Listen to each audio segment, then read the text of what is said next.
For today's video guys, panibagong recipe naman tayo. Tortang repolyo na may meatloaf at nilagyan natin ng 3 itlog at hindi ko na lang pinakita sa inyo guys. Nakahalo na yan siya.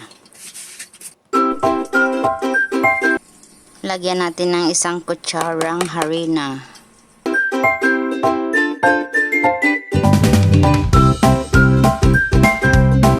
Ihalo lang natin yan, lahat-lahat ihalo-halo natin.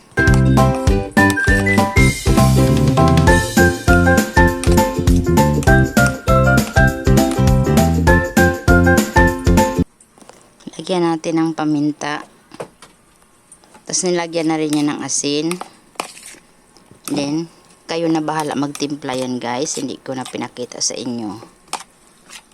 Tapos may magic syrup na rin yan.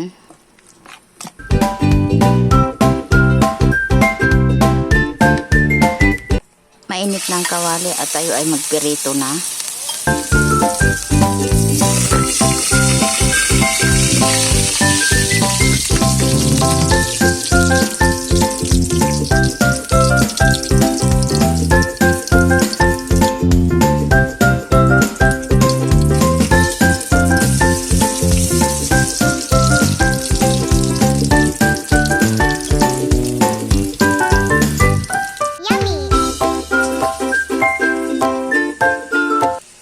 Please like, comment, share, subscribe, and click the notification bell for more update to my upcoming videos. Bye!